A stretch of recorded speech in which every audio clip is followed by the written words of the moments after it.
All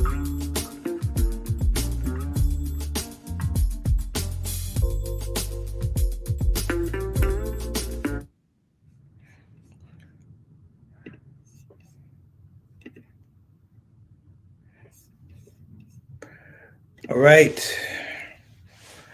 Assalamu alaikum warahmatullahi wabarakatuh. Everybody, I'm Preacher Moss, host of the SOS, the Shout Out Show. I want to give a shout out for the city of Houston trying to get back on your knees after you were knocked on your back. Shout out to Hurricane Burl that reminded everybody we're not heat proof and we're not waterproof. I pray everybody's got their power back. I hope everybody's got their signal, the internet back. The grocery stores are opening and businesses are returning to normal. Listen, storms are storms. In life, they say Father Time is undefeated, and Mother Nature has a perfect record as well. So, peace and blessings to the recovery effort. We have a lot of people out there in utility trucks trying to do it. And for the people that are threatening the utility people, listen, they're there to help you. All right. So, whatever the situation is, I understand your frustration. You may be upset. There's no need to get violent. Okay. So, that's another thing. Also, small shout out. Small shout out to my main man, Frank, cousin Frank. Cousin Frank had a stroke early this year, and unfortunately, he had another stroke. He's at Washington Medical in Washington, D.C. So, for those that can't go, please make the wall for him and his recovery. These things are difficult. Strokes are very, very difficult and have long recovery periods. So, we're going to ask in advance for your duas that Allah may give him shifa. Okay, let's get to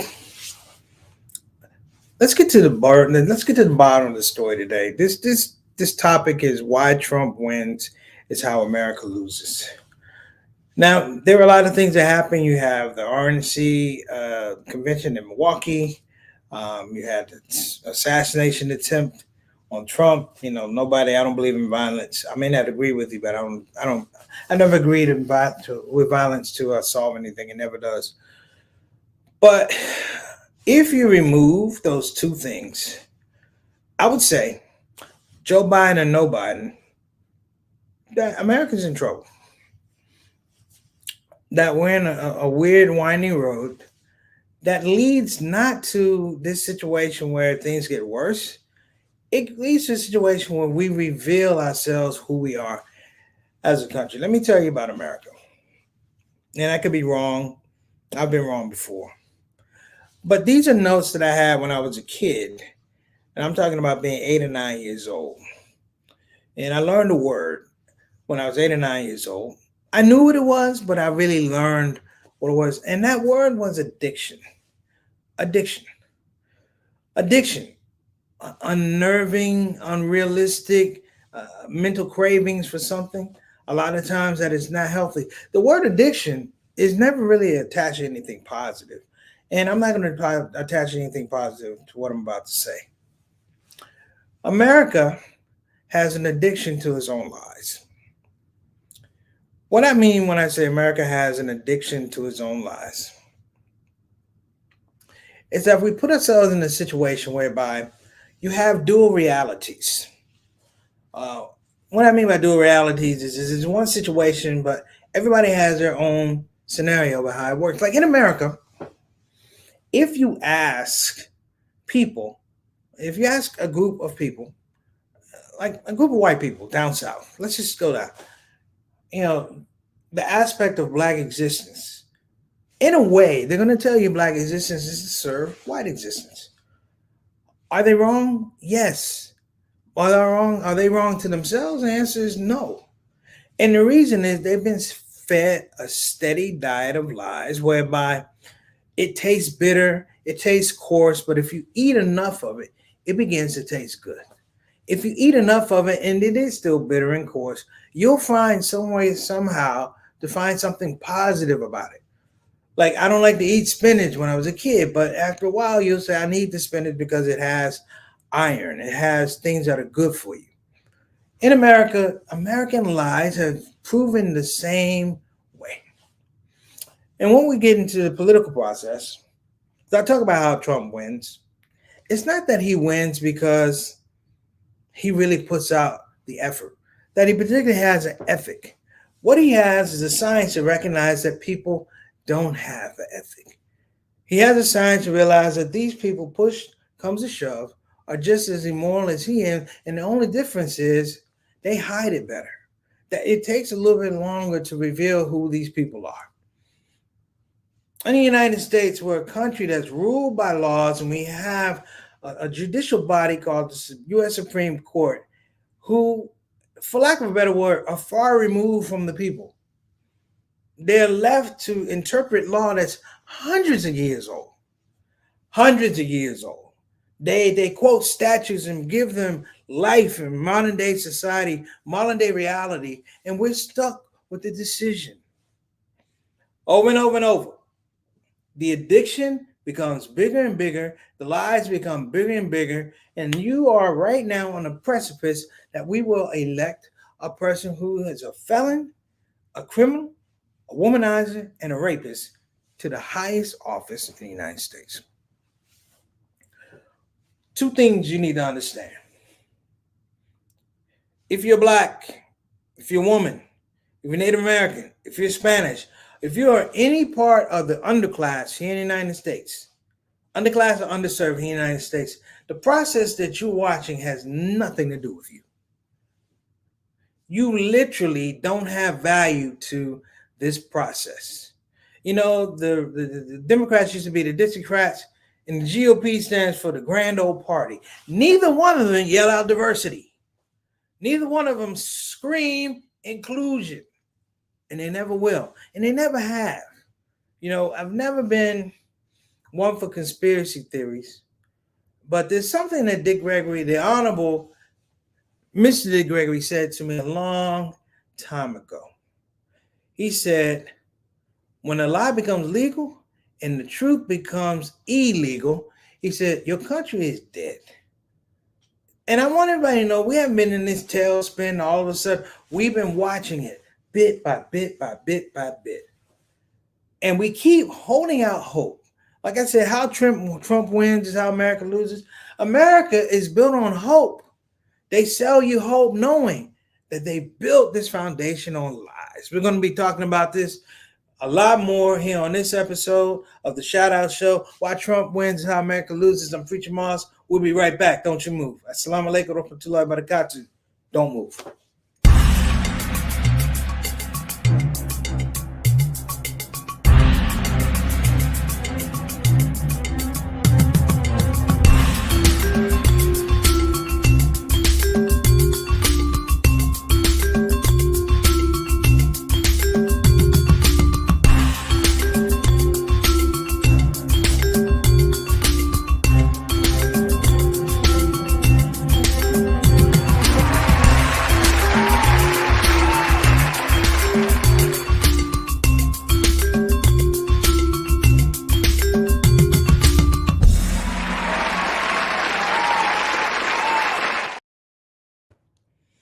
All right, we're back. So I'm going to continue this. If you guys don't mind, I'm actually going to give a shout out to our folks, our shout out family, the faithful shout out soldiers. Sister E, how you doing, Sister E? Assalamu alaikum wa rahmatullahi wa barakatuh. Peace and blessings to you and your family, Derek, and of course, my main man, Jawad. Shout out to my main man, Altaf Rashid. Wa alaikum assalam wa rahmatullahi wa barakatuh. Coming out all the way from Toronto. He's a Canadian envoy to the show, one of our day ones, Mr. Straight Up, Straight Down. Thank you so much for joining us. Of course, we have my mom, better known as Mama Son. She said, SOS family, have a great day. Thank you so much, Mom. And she's going to probably attest to some of this. Mom, I'm going to tell some of these dinner table conversations you were giving me when I was 9. I want y'all to know my mom was giving me the game when I was 9 and 8 and 7 years old. Okay. Shout out, Mama Son. My main man, Bilal Salahuddin, and his queen, Sister Sonia Dolphin Salahuddin. What's going on, big brother? Wa alaikum assalam wa rahmatullahi wa barakatuh. Sorry about last week, everybody. Listen, no power, no signal. These are the realities of hurricanes. Forgive me. I could have tried to do something, but I'm like, I can't sit up in a hot car trying to give you a show. It was not going to work. Believe me, the city of Houston felt like one big air fryer. So I'm just putting it out there. So peace and blessings. Thank y'all so much. And of course, we have our illustrious queen, executive producers of the show. My sister Satana Whitfield, thanks so much for joining us to the show. Peace and blessings to the Whitfield family. Make sure you give my salams to mom and dad. Good people, very good people. I enjoy them. Oh, and we got some people out here in Instagram land, I believe. Okay, we got Two Army Creed. We got Arfan. We got Bubba Broski. Okay, cool. I got everybody. So let me also tell you guys that I don't know for whatever reason, but StreamYard is cutting out some of our channels for Facebook. They managed to cut out 2 channels. Of course, we've been going on since 2020, and all of a sudden we don't have any value to some of these Facebook channels. It is what it is. Let me get back to you. Let me give you guys a little story. Let me give you a little game that I saw today. Right? I'll give you a little game. So I'm trying to get out of downtown. It's a lot of traffic, heat, big storm coming. And on the aisle, listen to me, on the aisle, there was a Latino woman. She was selling dandelions, like big dandelion flowers. And you sit there and go, who in the world would want to buy dandelions at a stoplight in this heat? You maybe water or something, but dandelions, no. And when she turned around with the dandelions, she had a baby right here. You hear me now? She had a baby right here, and they were in that heat, and she was committed to selling dandelions for whatever money she could make. That's America, brothers and sisters. That's the America that nobody wants to see. Because there are people who may have to do things that are a lot more desperate than selling dandelions to put food on the table. To keep the AC on, to keep the heat on, to pay for the kids' school, to pay for groceries. This is the level of desperation. And I sat there watching that lady thinking, is she at a level where she really thinks that she can sell dandelions and make a profit? That maybe somehow, someplace, maybe down the corner, there's someone else as a part of a group that's selling dandelions as well. And maybe they have a co-op. And at the end of the day, they have a lot of money that they've made for selling these flowers. But I started thinking, I'm like, this is America. Of course they don't have the co-op. They're on these corners with no permits. They're on these corners without permission because they're desperate. And the scope that I'm really going to say here is because America in and of itself, of its greed and its avarice, hasn't figured out a way not to take the money from that woman selling the dandelions, but to pressure her to go out and sell those dandelions and take whatever money she has from her efforts through taxes. Let the church say amen. Here's a game my mom gave me a long time ago. And, bear with me here. Well, my mom gave me some game, and it happened when my friend Leon Alexander turned me on to an album. So what my mom was telling me didn't really click till I heard this album, right? Because my mom's telling me about realities that she was going through, that she was, as a child, her, my aunt in Danville, Virginia, the racism, the Jim Crow, okay? But I didn't really understand it because, it's coming from your mom, and you say, my mom's such a beautiful person, or my dad's such a beautiful person, so loving. They couldn't have come through all of that because they wouldn't be able to be so loving. All your parents went through hell. All your parents went through hell. All your parents' parents went through hell. Everybody here, your parents went through hell. Shout out, little brother. Assalamu alaikum warahmatullahi wabarakatuh, JT. Beautiful picture of my nephew over in Yale. Shout out to Jordan, 19 years old. But my mom gave me this game, and she started talking to me about race. And when you're young, you're like, because at that point in time, we had moved to a predominantly white neighborhood, and I felt racism. But the problem was it wasn't as organized as what my mom was talking about. And because it wasn't as organized, I didn't value it as much. And what my mom was telling me was so succinct and detailed, it was like, that can't be true. The funny thing about racism in America is you don't really believe it until you see it. But there was a song put out by this group called The Last Poets. And the name of the album, I can't remember the name of the album, but there was one song. And the name of that song was called Niggas Are Scared of Revolution. It said niggas are scared of revolution, and the first line says niggas are scared of revolution, but niggas shouldn't be scared of revolution because revolution is nothing but change, and all niggas do is change. That's your political system. Except they are afraid of revolution because they run into people who are revolutionary core of believers and spiritual believers who say this change is good change. This change is meaningful change. That in the scope of American development, it's always the minorities who have to supersede, if you will. They have to somehow extend themselves to a certain level of greatness that oppressors cannot see in and of themselves. You know what happens when you're around people who are not creative, around people who are not just, around people who are not truthful? It creates a situation because those people in those categories that I mentioned to you, they can't be around you because they can't be the best version of themselves, which is a corrupted version of themselves. Think of what I'm saying. I can't be the best liar around Satana. I can't be the untruthful person around Bilal. I can't be a thief around JT. I can't be a murderer around Althoff. I can't do these things because these people present a conundrum, if you will, that their excellence somehow, some way, compromises me to the point where I start to not value what I see. And what you have now is a reversal of that. In a sense, you have a reversal of that because you now see, I want to say, the age of underachieving has reached political heights. The age of underachievers, the age of people who don't work hard, the age of laziness, the age of lying, the age of trickery, the age of murder, the age of oppression has now found mainstream presence. And it's lined up right next to the presidency. You say, preach, who do we have to blame for it?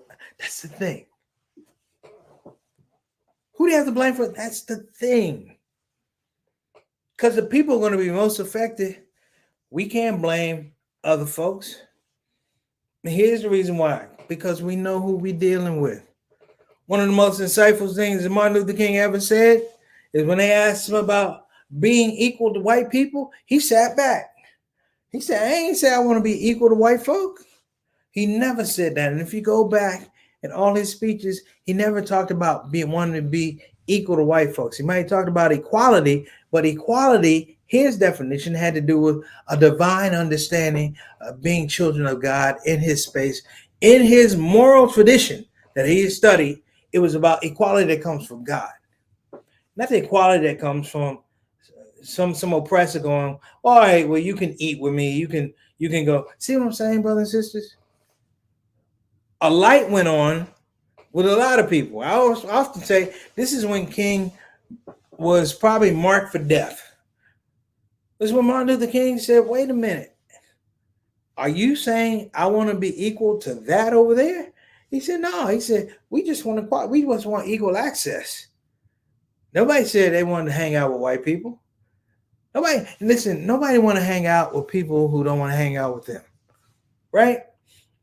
And in two situations, when he tells the story, the narrative, if you will, of his last speech before he's assassinated, I've been to the mountaintop, he talks about the idea of time and presence.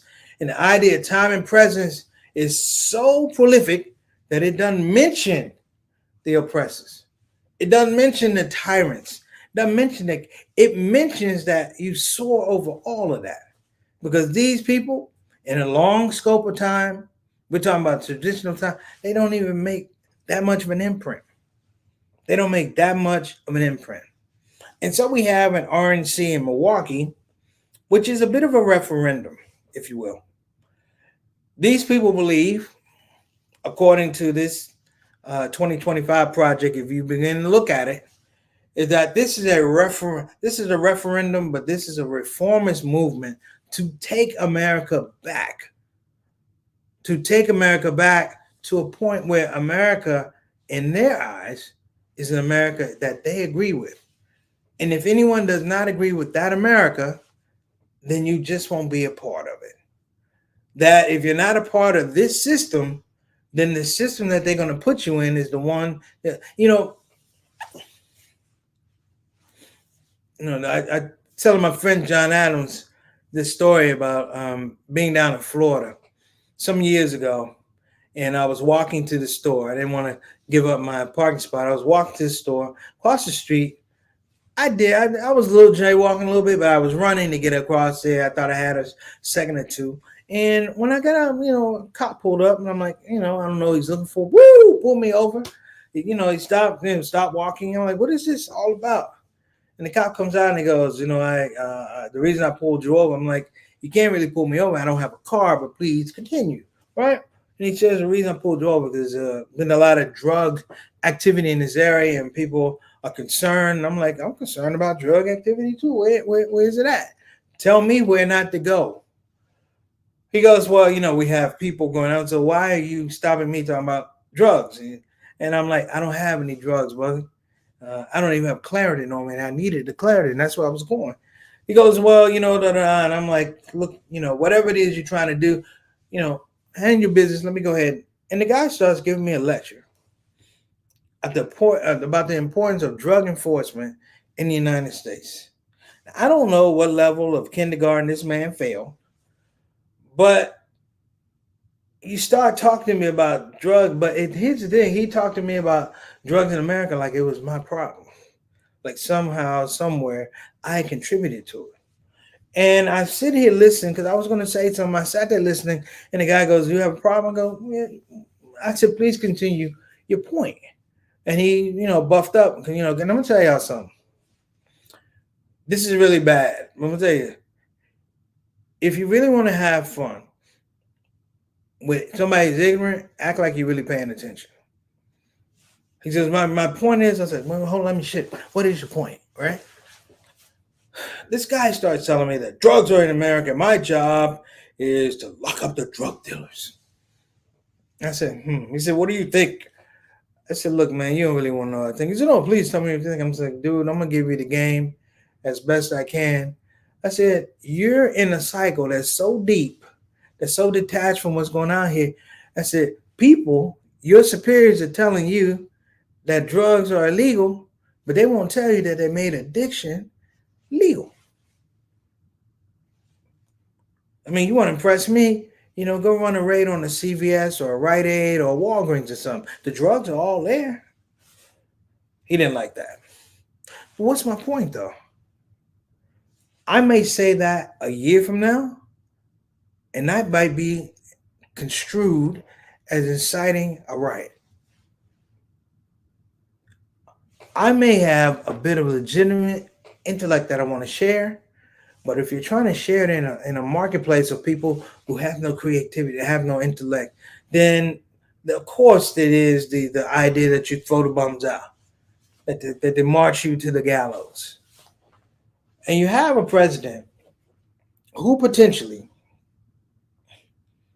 has one of the lowest social IQs, devoid of emotional intelligence, who does not know the people, who claims relationships with people that he wouldn't have visit his house, not even cut his grass.